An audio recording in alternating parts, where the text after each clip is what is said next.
My favorite. Diba? Burrito ko talaga tong Chicken Joy.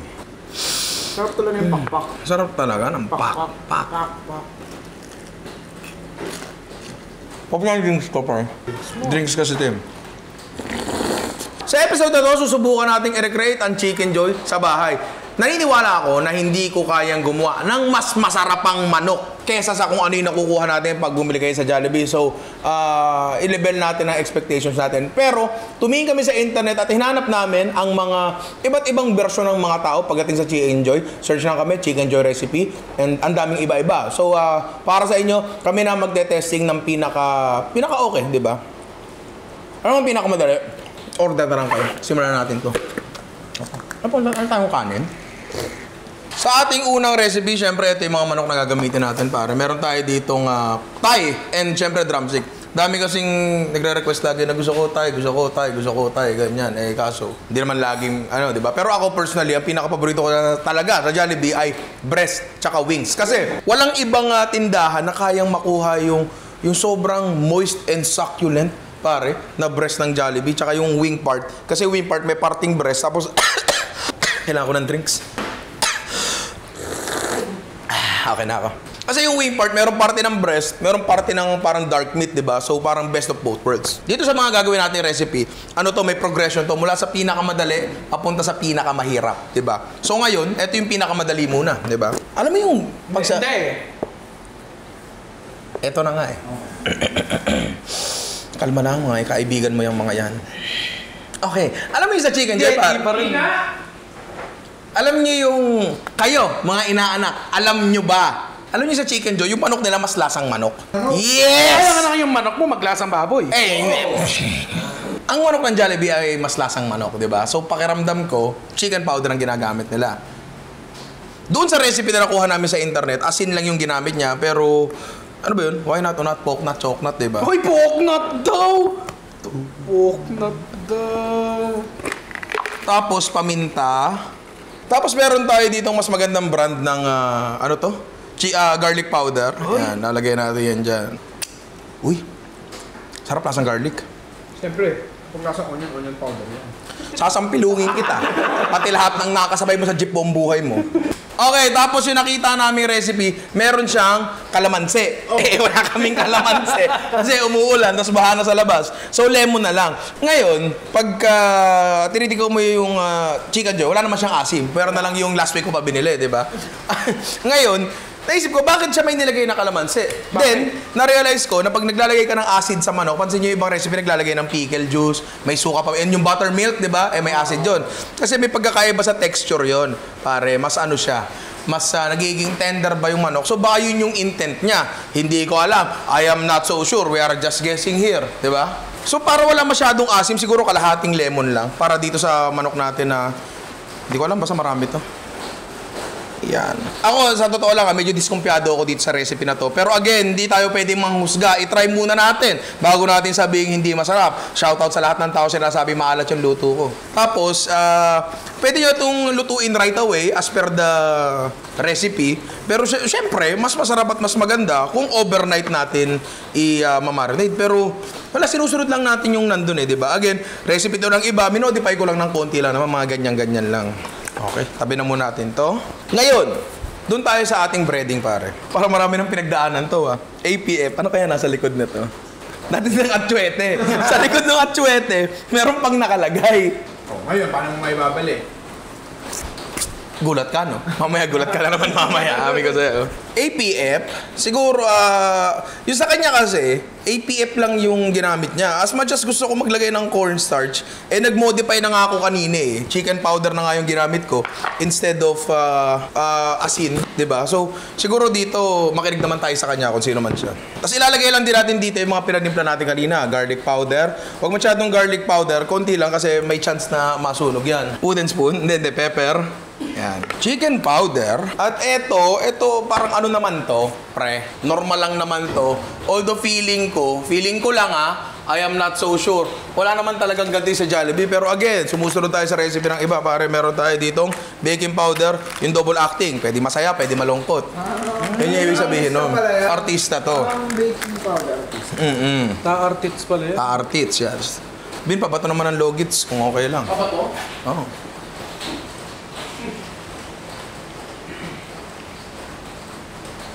Siya, meron siyang ginamit na egg wash. Pero ako, I highly doubt na merong egg wash ang Jollibee Chicken Joy. Ewan ko, feeling ko lang naman.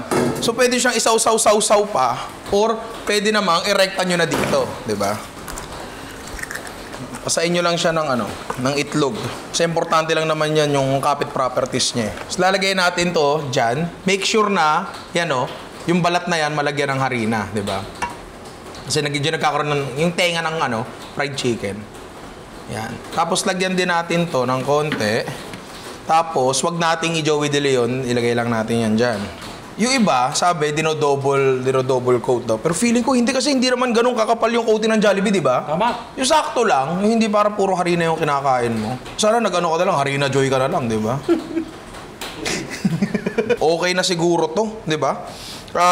Pares lang natin to for 10 minutes para kumapit yung coating niya. And meanwhile, pag-usapan muna natin ng mantika, pare, at kung paano siya ipiprito. Ngayon sa Jollibee, ang alam ko, ang ginagawa nilang method ng pagprito dito ay pressure frying. Meron silang mga... Ganon. Pupuksan nila yun, tapos nila ipiprito. Basically, para siya pinaghalong pressure cooker at deep fryer. Meron tayong pressure cooker dyan. At meron din tayong mantika. Pero natatakot akong maglagay ng mantika sa pressure cooker. Meron pa pala akong kinatatakutan ngayon bukod sa nanay ko, syempre. Kasi baka mamaya... Ito sa multo eh. Ako sa multo? Oo. Wag. Baka mamaya baka seryosohin. Pero natatakot ako kasi baka mamaya gawin nyo sa inyo tapos may madisgrasya, di ba? So I suggest, wag na tayong mag-pressure cooker, pressure frying, wag na. So ganito na lang yung ginawa namin. Ito yung pamprito namin, Ang tawag dito ay Dutch oven, pare. Basically, cast iron siya na lutuan talaga. Makapal, mabigat. Higit sa lahat, mabigat yung takip. Kasi ang pressure cooker, di ba yung pito niyan, pre? Yun yung nagre-regulate ng pressure sa kanya. Mabigat siya, so pag meron ng enough na pressure na kaya magtulak sa kanya pataas, nagre-release siya ng hangin patuloy. At kinikip niya yon sa tamang pressure. Oo. Ngayon, eto, mabigat yung takip, and hopefully, ma-emulate natin yon, di ba? Kung meron sa inyong... Yung init oo, may pressure na mabubusolog kahit papano. Kung meron sa inyong matatapang na gusto mag-pressure fryer, gamit yung normal na pressure cooker, I am outside of that. Labas ako dyan. Sa inyo yan. Decision yan. Hindi ko to nare-recommend. Diba? Pero kung gusto nyo lang normal na prito lang, I guess okay lang din naman yun. Wala naman siguro problema doon. Meron tayong mantika dito at ang gamit nating mantika ay used oil. Gamit. Pare kasi mas maganda nga yun. Check natin kung mainit na siya. Okay, may konting init na siya. I'm sure ang Jollibee, piniprito nila yung manok nila sa talagang perfect temperature. Sa optimal temperature, pero wala tayong thermometer and hindi ko ina-expect na meron din kayo, di ba? So, prito na lang tayo ng normal, di ba? Okay? Uy. Yan. Kontrolin nyo yung apoy. Huwag kayo magpapakontrol sa apoy, pare. Tama. Ayan. Pag sa Jollibee daw, I think 14 minutes yung timer nila pagdating sa ganyang cut sa thigh and leg. Ewan ko, nabasa ko lang sa comment yun, di ba? Pero tayo, keep tayo dun sa alam natin na 11 minutes, pare. 11 minutes, pare. Yan. Tapos, nandyan lang siya, nakatakip lang siya. Ngayon, maganda na kahit papano silip-silipin nyo para sure kayo na hindi nasusunog, di ba? Kasi kailangan natin kontrolin yung apoy. Ano diba? ba manilip? I mean, dyan, panas. Pero wag masyado kasi kinikip na natin yung pressure sa low, di ba? So, balikan natin ito mamaya, pare. Check lang natin saglit. Yan. Kasi, pare, kailangan natin siya siyempre galawin para magpantay yung niya, yung init niya. Sa mga unang minuto, pare, hindi natin sila pwedeng haluin kasi pinapaset pa natin yung coating natin, di ba? Pero after a while, pwede nyo nang haluin. So, yan, tapusin na lang natin yung oras. Bango. Yun ang una kong masasabi. Smelly. Pare, maganda naman siya. So, let us inspect. So, kung titingnan natin, ito yung control natin. Kuha tayo ng isa. Kung makapansin nyo, medyo malayo talaga yung itsura nila sa isa't isa. Una sa lahat, mas darker ng konti ito. Pangalawa, ito, meron siya nung maliliit na parang cornflakes, pre. So, dito pa lang, medyo hindi na to pasado. Tama. Diba? Hindi na to pasado dito. Tama. Pero, Malay mo syempre. naman yung kalooban. Oo, diba? Sa kalooban. Yung kalabasan, yung panglabasaan. Yung... Kaso hindi natin binrain to or anything eh. Pero malalaman natin yan mamaya. Pero bago natin tikman, taguan muna tayo ng simpleng gravy lang, pare. Uy. Kuha tayo ng mantika dito, pare. Ito na rin kasi may lasa ng manok to eh, di ba? Tama. As all-purpose flour. Yan. And basically, gumagawa tayo dito ng roux, pare. ROUX. ROUX, rocks. Papa-brown lang natin ng konti ito. Kasi doon natin kukunin yung kulay at flavor ng ating roux, di ba? So, halo-halo lang and hintayin yung masuwag-wag. Huwag nyo hintayin yung masunog kasi mausok talaga yan. Mag-brown lang ng konti, mga ganyan. Ayan, pagka ganyan na siya ka-brown, tapos medyo amoy sunog na at nakakataranta, pwede na yan. Lagyan natin ng konting tubig. Ayan, konti lang muna. Tapos halo lang ng halo, dagdag lang ng dagdag hanggang makuha nyo ang consistency na hinahanap nyo. Goods na yan. Pero yung kulay medyo malayo-layo pa. Pwede nating habulin yon gamit ang toyo. Tapos sa timpla niyan, nga pala no, masabi ko lang na etong gravy na to, hindi ito dun sa kinuha namin recipe.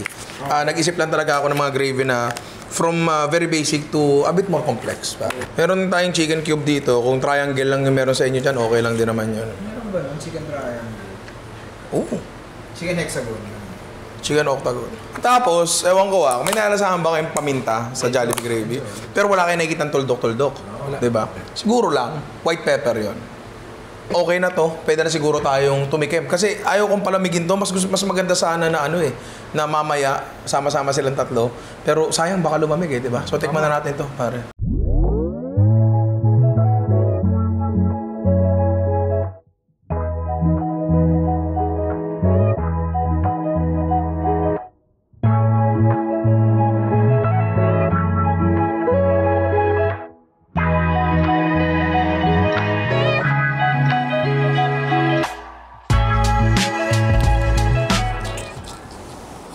Hindi siya Chicken Joy, pare. Pero, napakasarap niyang fried chicken, di ba? Eh, napakadali lang din. Nagtimpla ka lang, nagprito ka lang, and gumawa ka ng simpleng gravy. Pero, hindi ako sumasaya, pre. Diba ang Chicken Joy, it's supposed to give you joy, good vibes, happiness. Di ba? Satisfied ako dito in terms of fried chicken, pero hindi talaga, pre. Hindi talaga siya. Sabi nga ni Alvin tsaka ni Ian, mukha siyang kanto fried chicken. Medyo ganun yung itsura niya, di ba? Kasi tingnan niyo yung balat, Diba? Maganda siya kung sa maganda. Di ba? Okay siya.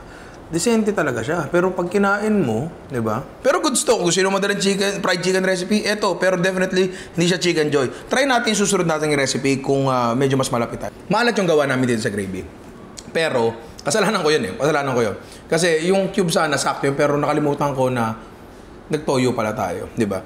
Tandaan nyo, mga inaanak, na ang Chicken Joy, meron niyang team of researchers, most probably, hindi ako sure na nag-develop ng mga lasa ng pagkain nila in a scientific way, pare. Hindi ito natin basta-basta magagaya. So, kung gusto mo talaga ng pinakamasarap na manok, pinakamalapit sa Chicken Joy, umorder ka sa kanila, andyan lang naman yan for sure. Pero dito, sinusubukan lang natin kung kaya ba nating lumapit kahit pa paano, di ba? And again, chicken neutral to. Siguro yung susunod nating recipe, baka mas malapit ng konti. Kaya subukan na natin yun, pare. 3 out of 10 lang to in terms of Chicken Joy, pero... Hindi, ano pala. Kasi di ba, Chicken Joy, meron yan si Chicken Sadness, Chicken... Mamaya natin malalaman yun pag natikman natin. Oo. Pero chicken natin, tsaka gravy nila. So dito sa pangalawang attempt natin ng Chicken Joy, medyo mas technical lang konti ito. Ito pare, meron tayong mga drumstick and quarter leg dito na binray natin. Paano ba mag-brine ng manok? Napakadali lang naman. Pero 1 liter ng water, maglalagay lang kayo ng 50 grams ng fine salt. Haluin nyo lang hanggang matunaw. Tapos ibabad nyo yung manok nyo dun. Thank you, Mr. Alvin. Anywhere between 1 hour to 24 hours. 24 hours siguro. Baka wag lang masyado sobra, baka umalat, maglasang yan. Likod ng tenga ni Ian. Pero yun yung ginawa natin dito, di ba? So bakit tayo magbabrine? Bakit? Tayo nagbabrine kasi nagkakaroon dito ng kung tawagin na osmosis, which is Osmosis Jones. Osmosis Jones. Yun mismo yun, siya mismo yun. Pumapasok. Mapasok sa katawan mo yun mismo yun. Kasi anong nangyayari dito, yung asin, they try to even out, di ba? Kapag ito yung maalat, charged siya parang. Gusto niya i-convert tong tubig na hindi maalat. Parang ganon. So ngayon, parang sasakupin niya yan. So ang mangyayari, mag-aano sila, parang mag-assimilate sila sa isa't isa. So mangyayari, yung tubig na matabang sa loob ng manok at yung tubig na maalat sa labas, magpapantay. Importante din pala na malamig ang manok nyo kasi makakatulong to sa coating na gagawin natin, pare. So timplahan na natin yan. Since may asin na siya sa loob, medyo alalay na tayo sa asin. Yung iba, binabanlawan pa yan. Tapos siya kalalagyan ng asin uli. Ay, bahala sila, di ba? Garlic powder, paminta, pare.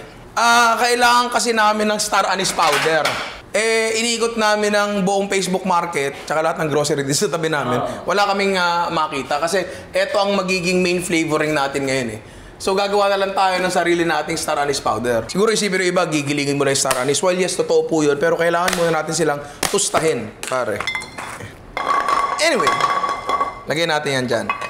Meron kami actually hinandado na parang maliit na blender for spices. Pero kasi kapag ginamit nyo yun, pang spice na lang talaga siya kasi hindi talaga matatanggal yung lasa. So subukan mo natin dito kung kaya nating dikdikin at powderin, pare. Hindi siya pinong-pino, di ba? So may paraan tayo para dyan. Kung sa ibang dishes nyo gagamitin, yung ginagawa nga natin, star anise powder ngayon, okay lang naman na medyo may laki-laki kasi nalagay nga ng buo yan, di ba?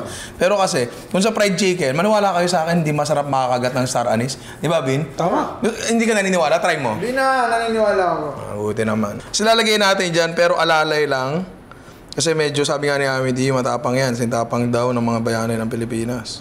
Actually, pare, kinuha ko tong recipe na to sa iba. Pero, ang talagang kinuha ko lang doon sa recipe na yon ay yung addition ng star anise. Mag-a-apply tayo dito ng mga technique na natutunan natin sa previous na niluto natin. Mamaya makikita nyo. Okay. So, eto, kahit hindi na natin i-marinate, kasi naka-brine na naman siya, and yung lasa naman, kapit naman sa kanya. Diba? So ngayon, gagawa tayo ng breading natin. Napansin ko kanina, pre, na medyo brown yung kulay ng manok natin, pero hindi naman siya sunog, di ba? So ako, tingin ko, and na-experience ko na rin naman talaga to nung nasa resto ako, kapag naglalagay ka ng garlic powder sa mga breading, medyo mas mabilis talaga siyang masunog ng konti. So i-omit natin yon, tatanggalin natin ngayon yun mula sa ating breading, di ba? Pero ang timpla natin, ganun pa rin, cornstarch, pare. And may dahilan kung bakit malaking bowl yan, mamaya nyo malalaman. Tapos APF, hindi ko kasi, sorry, nalito lang. Again, 50-50, 30-70, it's up to you. Tapos chicken powder, paminta, kasi di naman talaga ito masyadong, alam mo yun, nasusunog, di ba? Tulad nung sa garlic powder.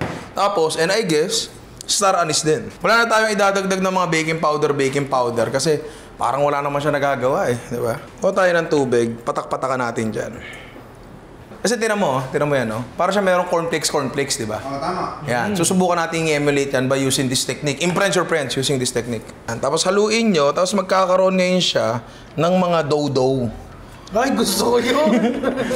Wala ko rin naman talaga. Ayan. Lalagay natin yan dyan. Yan, tapos i-coat natin na ganyan. Ngayon, ang dahilan kung bakit malaki yung bowl natin kasi hindi natin to i-retrieve. Hindi natin to ilalagay sa tray tulad ng ginawa natin kanina. Bagkus, iiwan natin to dito, pare. Yun. Kasi again, same idea na i-rest natin siya para kumapit yung mga harina sa labas niya. Pero dito, mas makapal yung maaaring kumapit without double coating, pare. Yan, so iwan lang natin to for mga 10 minutes. Tapos prito na natin, pare. Sabi lang iiwan ka. Bakit? Pag sila, pwede akong iwan. Pag ako na gumawa. Tapos, kung kanina ay hindi tayo tumaktak, ngayon tataktak tayo, pare. Uy! Meron tayong tray dyan. Look at this! Diba? Parang ganyan yung nilalagay pa lang nila sa ano, diba? Oo, diba? May texture na agad. Diba? Yan. Tak. Walang matutulog sa bahay na ito. Yan. Tapos tatakpan din natin. And again, lulutuin natin to for 11 minutes, pare. Asan na ba yung timer ko? Kita ko yung nakalagay sa cellphone mo. Para may U ah. Y-O-U-P. You play. Amity, sorry. Mag-iingat kayo sa technique na to dahil maaari pa lang. Sinirit sabihin. Uncontrollable yun. Di ba talaga mapipigilan yun? I mean, baka may urge siya yun na itapat yung mukha mo doon. Wag. Mainit yan, di ba? So, anytime na magdi-deep fry kayo, take caution, pare. Lalo na kung medyo maliit na yung space nyo sa bahay. Kasi pag yung mantika pumunta sa apoy, ano yan, pare, parang delikado yun, di ba? So, Hindi joke, hindi nagjo-joke. Totoo. Kaya take caution. Kung bakit nagkaganon, marahil ay tanga ako. So, huwag niyo akong gayahin para pakiusap. Uy, grabe, may chicken joy. May chicken joy, pare. Naamoy nyo? Naamoy nyo? Winning ata to, winning recipe ata to. Tingnan natin, pare. Uy, ayun. Mukhang hawig ah. Di ba? Yan. Oh, tingnan natin to. Oh, ayun oh. Yun oh. Di ba pre? Yung mga ganun-ganun. Like that. Ayun yung effective yung dodo method eh. Di ba? Yan. So ngayon, tapos sa 11 minutes natin, so technically, fully cooked na to sa loob. And kanina kasi, blindly, sinunod natin yung 11 minutes, di ba? Pero dito kasi, dahil binrine natin siya, mas juicy-licious, pare, di ba? And gusto rin nating makuha yung kulay kasi. So, lalakasan ko yung apoy ko at kukunin ko pa yung kulay niya, pare. Kasi again, mababa na yung risk ng mag-dry to kasi binrine nga natin siya, di ba? So, lutuin pa natin to ng konti, wala na siyang set na oras hanggang makuha nyo lang yung kulay na pinakamalapit sa ating control, pare. Mukhang crispy-licious yan, pare. Yung juicy-licious, hindi ko sure, di ba? Di tsaka legit, pre, no? Amoy siyang Chicken Joy talaga. Di ba, no? Nalalapit na tayo. Pero ang weird dun para sa akin, parang hindi mo maamoy yung star anise eh. Alam mo yung lasa ng star anise eh, di ba? Like, lasang pares, di ba? Pero wala siya dito. Ang weird. Di ba? So, ito yung control natin, no? Medyo mas malapit to kumpara mo sa kanina. Di ba? Yan. So, ngayon, sa Jollibee naman kasi, pag binigay sa yung order, nandun yan sa parang warmer nila. Di ba? And, hindi ko alam kung pwede ba yung straight mula fryer, ibibigay agad sa'yo. Hindi ko sure eh. Kung pwede ba yun eh. Baka kailangan talagang padaanin doon. Baka may resting period. Baka may resting period siya. Hindi ako sure. So, mas maganda na maya-maya na talaga natin kainin to. I-emulate natin yung resting period nila. And habang ginagawa natin yun, gawa ulit tayo ng isa pang gravy na madali lang rin naman. Pero medyo ibang approach ng konti. Dito talaga ako sa gravy feeling ko pinakamahihirapan eh. Kasi, ang sarap talaga ng gravy nila eh. Ibang klase talaga. Tapos, wala siyang particular na lasa. Pero alam mo, nag-gravy siya ng Chicken Joy, ng Jollibee. Di ba? Talagang, kahit magka-amnesia ako, yun lang maalala ko eh. Lasa lang talaga ng gravy. Yun lang talaga.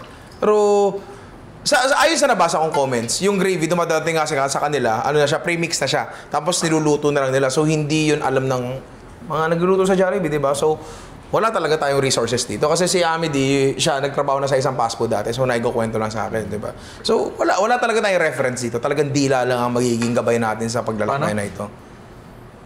Mantika na pinagprituhan ng ating Chicken Joy. Tapos ipapa-brown lang uli natin to, pare.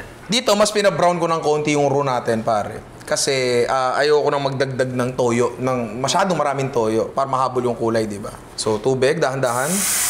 And halo. Alam nyo na yan, pre. Cut mo na yan. Pakita na lang natin mamaya pag okay na yung gravy. Alam na nila yan. Kabisado na nila yan. Ay, ganyan ba? Mainit eh. Okay. Akala ko ganyan lang tinuro sa school eh.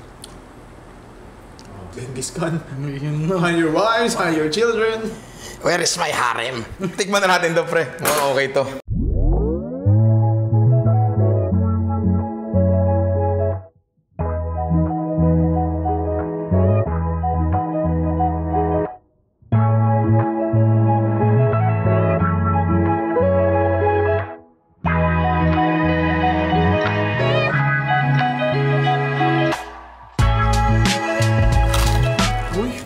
Parang biskuit ah. 1, 2, 3, 4, 5, 6, 7, 8. Huwag yun, biruan lang to eh. Natatakot. Kasi pre, nung second year high school, sabay-sabay namin pinanood nila Alvin yung The Exorcism of Emily Rose dun sa bahay ni Andrew sa Santo Rosario. Pucha tol, pagkatapos wala na, habang buhay na nga, tattooed on my mind na pre, habang buhay na, na-trauma si Alvin. Utak nagigising ako, 245, 255. 250, 258. Ibig sabihin daw nun may nakatitig daw. Yun na nga mismo. Kaya hanggang ngayon, pag 3:33, matik, talokbong na ako ng kumot eh. Tinan mo kung gaano ka moist yan. Moist AF. Pare. Moist autofocus? Autofocus. Moist autofocus. Masarap.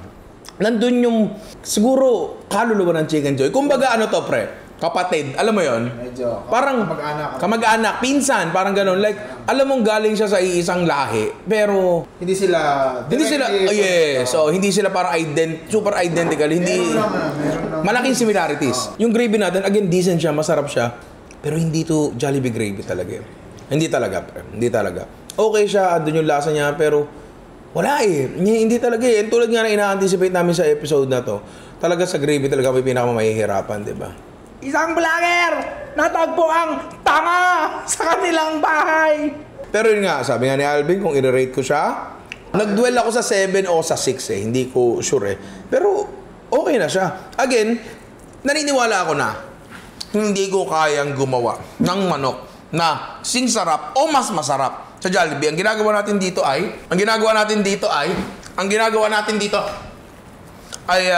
ine-explore lang natin kung pwede ba tayong lumapit sa kanya, di ba? Pero meron pa tayong isang bala, pare. Ang ating pangatlong Chicken Joy attempt. Sabi natin to, pare. Bago pa ako mag-exercise. Mabalik tayo sa Chicken Joy natin, pare. Doon tayo sa pangatlo natin, Chicken Joy. And yung pangalawa natin, okay naman siya. Pero doon sa pangatlo, halos gano'n din yung gagawin natin. Pero eto lang ang tanging maiiba. Imbes na star anise, gagamit tayo ng 5 spice powder. So dahil nga pare-parehas nga lang yung gagawin natin at ang maiiba lang sorry. Ang maiiba lang yung isa kanina, mabilis na lang to. Yan, chicken powder, garlic powder, ng allspice yan. Again, importante dito na malamig yung manok natin at medyo wet, pare. Yan. Cornstarch, nahari, 5 spice na medyo marami, garlic powder, chicken powder. Haluin lang muna natin yan. Tapos same technique sa kanina, lalagyan lang natin ng tubig. Uy, masyado marami. Tapos ganoon na rin, pare. Lagay natin yung manok natin dito. Every nook and cranny must be coated with a flour. O yan. Tapos ganyan na. Stay natin ng mga 10 minutes, tapos prito na natin, pare. After 10 minutes, ganun lang uli yung gagawin natin. Tak, tak, tak, tak. Yan, salang na agad dyan, pare. Tapos tatakpan lang natin at lulutuin uli natin to for 11 to 12 minutes. Sikat mo na yan at mag-transfer na kayo ng file kasi puno na ang SD card natin. Kaso kung mapapansin nyo, medyo brown na siya ng konti. Tapos meron mga tuldok-tuldok. Ayan o, diba? Pakita mo dito. Pakita mo. Yung tuldok-tuldok naman dito, hawid mo dyan. Oo. Kasi, probably kasi nga dinagdagan nga natin ng allspice. And, isang mas probable na dahilan ay pagod na rin yung mantika natin, pare. Nakailang salang din tayo dito, diba? Ayan, no? Pero again, maganda pa rin yung coating natin. Medyo off lang yung color ng konti. Dire-diretso na. Dire-diretso na. Ito na yung gravy natin, pare. Wala pa tayong inilalagay dyan, kundi yung mantika, harina, tsaka tubig, pare. Wala pa tayong kulay na ilalagay dyan. Ngayon, ito natutunan ko to sa isang tao, sa isang random Frenchman. Oo. Para daw lumapit sa lasa daw ng ng gravy ng Jollibee, gagamit daw siya ng kombinasyon ng cubes, pare. Uy. Oo. So meron tayo ditong chicken, muntik pa. Buhay pa, fresh na fresh. Oo. Tsaka pork, tig kalahati. Sabi niya ganun daw. Malalaman natin 'yan. Tapos siguro, lagyan natin ng maputing pepper. Ananas kumosos. Putang ina ko dyan. Ay, di ba? Sige, Tikman mo. Gusto mong manlamang, ha? Hindi.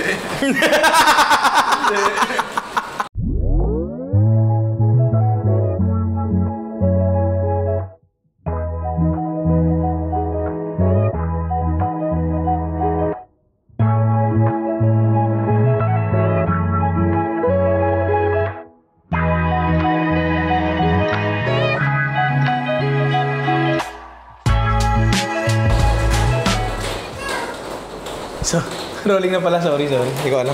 Ito, pare, mukha talaga siyang Chicken Joy. Aside from the color. Medyo golden brown talaga ang Chicken Joy. Ito, mukhang brown golden. Mas lamang yung yung pagka-brown niya. And the smell, May langhap sarap pa. may langhap sarap siya. Oy. Tsaka parang feeling ko mas tama to. Uy, may tao na naman sa tabi mo. Ayan na, nagsusuklay pa. Wala akong nakikita, huwag kayong dyan. Wala ka pa nakikita? Sa amoy, parang eto Sa to. Oo, parang yung star anise lang Pero flavor-wise, hindi sila masyado nagkaibe. Well, sa bagay, maliit lang naman na, hindi naman talaga pasok sa loob yung lasa. Pero kasi, yung lasa ng manok na manok, di ba, pre, nandun Pero in terms of appearance, ito talaga yung pinaka malapit. Again, hindi siya kuhang-kuha kasi gusto kong ulitin lang yung sinabi ko kanina na hindi ko naman talaga kaya na gumawa ng alam mo yon, ng Jollibee Chicken Joy na kasing lapit na sa kanila. Kasi, pre, gumastos ng ano yan, malaking pera ang Jollibee para i-research ang flagship na produkto nila. Di ba, pare? Ilang dekada na ang experience nila. Para gawin niya, malamang may mga custom flavor pa sila eh. Hindi malayo sa katotohanan yun, pare, na meron silang access sa mga ingredients na wala tayo. Di ba? Hindi yun mahirap paniwalaan, di ba? Pero again, yung pag-recreate natin dito, parang it's bringing siguro a piece back mula dun sa in-store experience sa bahay natin, di ba? Pinakamaganda sanang gawin to ng mga panahong sarado ang mga restaurant para alam mo, miss na miss natin lumabas, di ba? Doon sana sa pinakamaganda gawin. Pero ngayon talaga, if you want to get the Jollibee experience, punta kayo sa Jollibee. Kain talaga kayo doon, di ba? Pero itong number 2, this is a very good replication. Ayan, kita mo kung gano'ng kakintab yan. Ayusin. Ulitin ko lang hindi tayo nag-fail dito. Kasi, para sa akin, nagiging honest ako sa inyo. Nagiging honest ako sa inyo. Hindi ko sinasabi na 100% kalasalan Jollibee. Hindi. Gusto ko pag ginawa nyo to, makuha nyo yung konting feeling na yun. Pero wala hindi talaga natin makukuha yan eh. Order ka nga ng Chicken Joy. Nalungkot ako eh. Uy! Grabe! Meron agad! Boy, kanina pa to eh. Kanina pa. Alam mo, eto sayang. Umuulan kasi. Pero ang dahil pa namin manok dito. Ano? Kasi ang balak talaga namin, papatikim namin sa labas. Tunay na taste test sa mga tao. Diba? Pero wala eh. Wala na yun, no? Umuulan eh, ano? Eto nga siya, basang-basa sa ulan. Walang masisilungan. Wala eh, sayang. Wala siyang malapitan talaga. Pero yun nga, siguro pwede natin gawin yun sa susunod na content natin. Pero yun, gayahin ko na lang si Chito. Hindi ko alam kung paano tatapusin tong content. Kaya ganito na lang, bigla na lang mawawala. Sakit sa tuhod, pare. Wala. Sakit sa tuhod. Wala. Sakit. Ayun, nawala. Sakit sa tuhod. Ben, ulatin mo ako.